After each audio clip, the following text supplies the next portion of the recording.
This is Don Hollenbeck on top of the pyramidal temple of the Aztec war god in Mexico City. On this 30th of June, 1520, a short distance away from us, the Aztec priests are beating their giant assembly drum. It is summoning the Emperor Montezuma and Prince Cuitlahua to their meeting in the square below us, in front of the royal palace.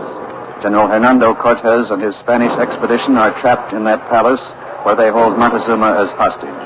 The meeting between the Aztec Emperor and Prince Cuitlahua, who commands the besieging forces, will determine whether Montezuma will order his warriors to lift the siege and let the Spaniards leave the city unharmed, or to attack and destroy the Spanish invaders, even if it costs Montezuma his life. The slow, ponderous rhythm of the huge Aztec drum is rolling and echoing through the square. 10 giant priests are beating it in unison. The drum is June 30th, 1520, Mexico City. You are there.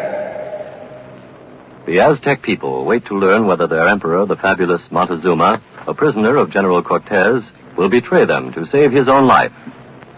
CBS takes you back 429 years to a drama of treason and death in the conquest of Mexico. All things are as they were then, except for one thing. When CBS is there, You are there. You Are There, produced and directed by Robert Louis Cheon, is based on authentic historical fact and quotation. And now, Mexico City, the temple of the Aztec god of war, and Don the Hollenbeck. fate of the Cortez expedition and the destiny of Montezuma, traitor or national martyr. The Emperor Montezuma has been a hostage of the Spanish this past month, ever since General Cortez invaded the Aztec sanctuaries and destroyed the images of their gods. At that time, the Emperor ordered the Spaniards to leave Mexico. Instead, General Cortez seized Montezuma. The Aztecs then laid siege to the royal palace. They didn't attack. Out of fear for their emperor's life, they hoped to starve the Spaniards into submission. Then yesterday, General Cortez arranged a truce with Prince Cuitlahua. The prince is Montezuma's younger brother, commander of the besiegers. General Cortez said the emperor wished to speak to the prince as the commander of the royal armies. There's been no official indication of what the emperor plans to say, but unofficially, Spanish officers have told us that Montezuma has promised General Cortez he will order the siege lifted. That meeting will take place on a pavilion set up in the square below us, directly in front of the entrance to the palace. 100,000 Aztec warriors are drawn up down there in the square. Beyond them, the avenues leading to the square are packed with Aztec civilians waiting for a glimpse of their emperor. The rooftops around the square are also crowded with watchers. In the distance, we see the blue lakes which ring the city beyond the towering snow-tipped mountains of Mexico. The priests have now stopped beating the assembly drum. John Daly at the pavilion reports that Prince Cuitlahua has arrived there, so down to John Daly. Prince Cuitlahua is standing a few feet away from us in conversation with his officers. He's a tall man, athletic and bronzed, wears armor of hammered gold. Over it, a surcoat of brilliantly colored feathers. His helmet is of polished silver, and his officers are also brilliantly attired. The Aztecs, of course, love colorful dress. Less colorful are the heads of several murdered Spaniards displayed on the tips of the spears of a line of Aztec warriors who accompany Cuitlahua's party. The Spaniards were captured by the Aztecs during the siege and were sacrificed to the Aztec god of war. Unless Montezuma means to secure a safe exit for Cortez and his men, the remaining Spaniards may very well meet a similar fate. Prince Cuitlahua has ended his conversation. Is coming this way, Your Highness. Have you any idea why the Emperor Montezuma has summoned you to this meeting? Attack. The Emperor will command us to attack the palace and destroy the invaders. But, Your Highness, the Spanish officers say that Montezuma has promised General Cortez that he will command you to lift the siege and let the Spaniards go. Promised? The Emperor would promise anything to get the opportunity to speak to his people. Montezuma has tricked General Cortez. His Majesty knows that we have been withholding the attack out of fear for the Emperor's person. Well, on that point, Prince Cuitlahua, the Spaniards suggest that General Cortez has threatened to kill Montezuma unless he makes good his promise. That may be, but Aztecs do not fear death. My brother will die gladly, if need be, to defend the sovereignty of the Aztec nation. I see. Well, then, you think the sovereignty of your nation is involved in the situation today? The Spaniards are invaders. As long as they are alive, Mexico is not safe. But, Your Highness, isn't it possible that Montezuma will ask you to let the Spaniards go? Doesn't he believe that they're immortal beings? Didn't your ancient prophets predict that white men would come to Mexico to overthrow the rule of the Aztecs. Yes, our priests did make that prophecy. We Aztecs still believe that someday the true white gods will appear. The Spaniards are invaders, imposters. For a while we accepted them. We had never seen white men before, or horses, or guns, or cannon. We treated them as honored guests. And how did they repay our hospitality? They desecrated our temples, smashed our idols, and we knew they were men with false hearts. And to prove they are mortal, we have cut off the heads of many of them. And the other Spaniards behind the palace walls will die the same way. Thank you, Prince Cuitlawa. The prince has rejoined his officers. There's still no sign of the Emperor Montezuma. He hasn't as yet left the royal palace, but General Cortez has appeared on the wall of the palace, and Doug Edwards is with him. So go ahead, Doug Edwards. General Cortez still wears a blood-stained bandage over the wound he received in his right arm yesterday, a wound inflicted by an Aztec arrow. General Cortez, do you know what the Emperor Montezuma will say to Prince Cuitlawa? Of course, the Emperor will say what I have told him to say. He will order that rabble of half-naked savages to lift the siege. Did the Emperor promise to give that order? He did. Well, did he give you that promise willingly? He did not. Well, how do you know the Emperor won't trick you, General? Prince Cuitlawa suggested that a moment ago. Isn't it possible that when Montezuma actually meets Prince Cuitlawa, he will order the Aztecs to attack you? When Montezuma speaks to that barbarian brother of his, 50 Spanish muskets will be aimed at his back. If the Emperor has really snared us, his dead body shall bait the trap.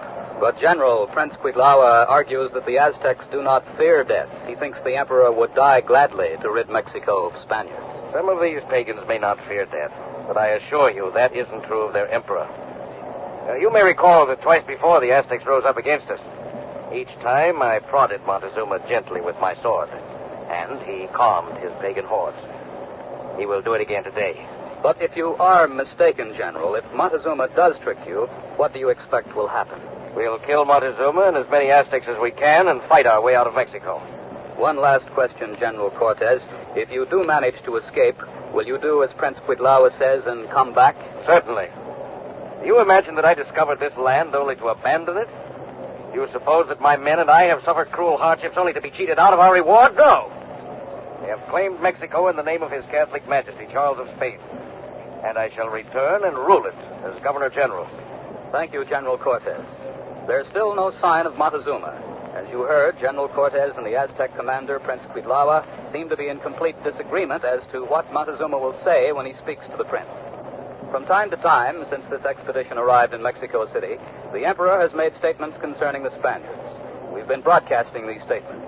Quincy Howe in our news headquarters here in Mexico City has been analyzing tape recordings of these broadcasts for a clue to what Montezuma will do today. He's ready now with his analysis. Go ahead, Quincy Howe. It's safe to say that if today's events had happened 6 months ago, Montezuma would have commanded the Aztecs to lift the siege and allow the Spaniards to leave Mexico. For the Emperor at that time regarded General Cortez and his men with fear and superstitious awe. Just listen, for instance, to this tape recording of a broadcast from the Cortez expedition made on November 8th, 8 months ago, the day the Spaniards arrived at the gateway to Mexico City. The little Spanish party, only 500 men and a few horses and cannon, was surrounded by hundreds of thousands of Aztec warriors. Montezuma had only to say the word, and this huge army would have wiped out the Spaniards. Instead, here is what Montezuma did say to General Cortez.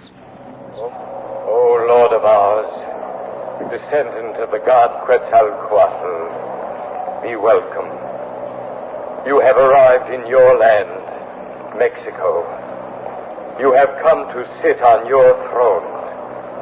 This is indeed what had been told us by the bygone kings and wise men, that you would return to rule these lands. Montezuma hailed General Cortez as the Messiah of the Aztecs. Cortez and his men entered Mexico City, and the Emperor entertained them lavishly in his great palace. The Emperor's younger brother, Prince Cuitlawa, and other permanent Aztecs argued that the Spaniards were not gods and should be put to death. Montezuma ignored them.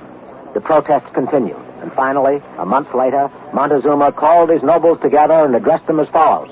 Nobles of Mexico, it has come to me that some among you still doubt that the strangers have come to Mexico in the name of Quetzalcoatl. These murmurings against the white men must cease. To put all doubts at rest, I myself, your emperor, am ready to acknowledge their authority over our realm. And I call upon you, my vassals, also to acknowledge their great king beyond the waters. Furthermore, I command you to pay him the tribute that you have hitherto paid me. Montezuma swore fealty to Charles V of Spain. But then, General Cortez invaded the Aztec sanctuaries and smashed the idols.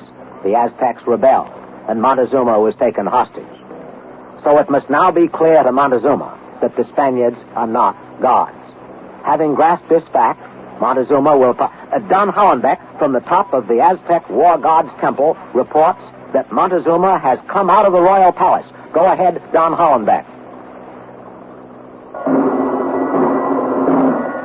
From our vantage point on top of this Aztec temple 150 feet high, we can see the Emperor Montezuma's litter passing through the courtyard of the palace. As yet, he's blocked from the view of the Aztecs outside the palace by the courtyard wall, but they certainly can hear the music of this royal band of musicians which accompanies the monarch, music produced by a strange assortment of shell horns and drums. The Emperor's litter is carried by 8 of the Aztec nobles who accompanied Montezuma into captivity. These nobles now wear rough cotton cloaks over their rich attire because they are in the presence of their emperor. One noble walks in front of the litter carrying the gold wand, which symbolizes the monarch's sovereignty. Another noble carries the royal banner of the House of Montezuma. It's a flag showing an eagle pouncing on an ocelot. The procession has now reached the gateway from the palace to the square. John Daly at the pavilion now has a better view of the emperor's arrival, so over to him. Go ahead, John Daly.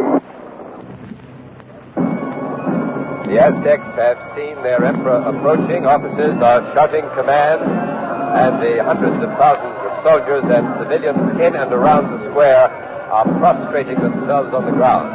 Only Prince Cuitlawa remains on his feet. As a member of the royal family, he is permitted to do so in the imperial presence. These Aztecs regard their emperor with supreme fear and awe. Montezuma's litter is lavishly decorated with gold and silver and precious stones, and the royal procession now is almost at the pavilion. Let's listen for a moment to the music.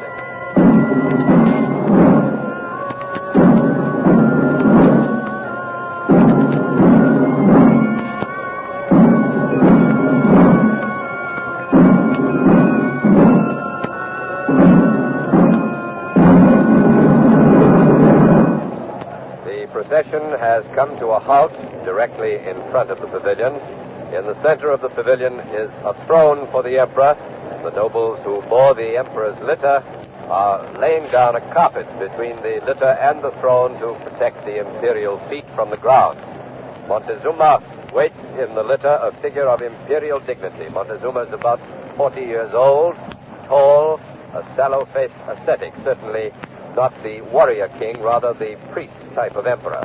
He wears his imperial robe, a blue and white mantle held together at his throat by an emerald clasp of enormous size and value. His feet are shod with gold sandals, and on his brow he wears the crown of imperial Mexico made of gold and encrusted with jewels. We've seen that crown before on state occasions, and it has a remarkable resemblance to the tiara of His Holiness the Pope in Rome. The resemblance may be mere coincidence, or it could be that Quetzalcoatl, their legendary god who came here long ago, was an early Christian missionary, and that he inspired the design of the Aztec crown. Montezuma is descending now from the litter, walks along the carpet to the throne. The multitude still kneels in silent awe. We can see the Spanish soldiers standing by embrasures in the wall, and we can't see their guns, but they must be ready to fire if Montezuma fails to keep his promise. And now Montezuma has reached the throne. He turns to Prince Cuitlawa. The emperor is speaking. Cuitlawa, my brother, bid my subjects rise. Warriors of Mexico, your emperor bids you rise. Like a wave rolling over the great square, the multitude of Aztec soldiers and civilians is rising. Prince Cuitlawa moves toward the emperor, kneels, touches the floor of the pavilion with his right hand, then touches his forehead with the same hand, an Aztec gesture of homage to royalty. Prince Cuitlawa rises, and now he is speaking. Sire, your subjects rejoice to see you and hear your voice. We await your command. I thank you. Prince, my command is that you lift this siege at once and permit General Cortez and the Spaniards to leave Mexico in safety. By the gods, sire, the invaders have defiled our temples. They have dared to hold you captive. Surely you must now understand that they are enemies of Mexico. Speak the word. Condemn the Spaniards to die. You have heard my command. Obey. Are you a woman? Is it because their guns are pointed at you that... Silence! I will not be silent. You have no right, sire, to let these men escape. They will return to Mexico. They will overthrow our house. They will make slaves of us and our people. You dare defy your emperor? I will not buy your life at the expense of our empire. If your command is to be obeyed, it must be in the direction of the council of priests and nobles. I will consult with them. I am the ruler of Mexico, not the council. True, your majesty, but your command involves the safety of our nation. I cannot take it upon myself. I must consult with the council of priests and nobles. Prince Cuitlawa kneels rapidly, makes the Aztec gesture of homage, and now he has risen and is walking rapidly back to his party. Montezuma stares at the prince, but now he too has turned, is walking back to his litter. Prince Cuitlawa is talking excitedly with his officers. He and his men know for a fact what they refused to believe before, that their emperor has chosen to betray them in order to save his life. The shock and anger is evident in their faces, and the news has spread like wildfire to the ranks of the soldiers and reached the civilians and the crowds beyond. Montezuma has entered his litter. The carriers lift it to their shoulders and begin to carry the emperor back to the palace. Cuitlawa and his party are moving away across the square toward the temple of the Aztec god of war. The council will probably meet there to reach a decision on the emperor's command.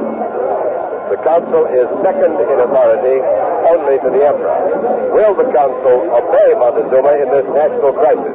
For an opinion on that from a member of the emperor's own family, we take you inside the royal palace. Ken Roberts reports. Here in one of the royal apartments is the Emperor Montezuma's daughter, Princess Tenocha. Only a few months ago, the princess embraced Christianity and is married to one of General Cortez's Spanish officers. The princess assures us that the council will obey her father. Princess Tenocha, will you tell us, please, why you think the priests and nobles will follow the emperor's orders? The council must obey. It is unthinkable for lesser men to counter the will of their emperor. But isn't it true, Your Highness, that the priests outnumber the nobles on the council, and don't you think they'll vote against letting the Spaniards go because they hate them for attempting to convert the Aztecs to Christianity? Yes, the priests hate the Spaniards, but they will vote to obey my father. Montezuma is not only the emperor of Mexico, he is also the high priest of the Aztec faith.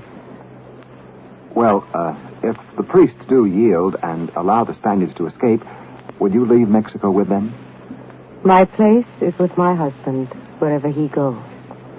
If that happens, Your Highness, do you think you'll ever return to Mexico? We will return. General Cortez has sworn not to rest until Mexico becomes a Christian nation. The general has sworn to tear down the idol of Huitzilopochtli and erect the true cross of Jesus Christ in its place. Well, as an Aztec princess, how do you feel about the overthrow of the state religion? When my father became emperor, 100,000 slaves were put to death on a sacrificial block to celebrate the coronation.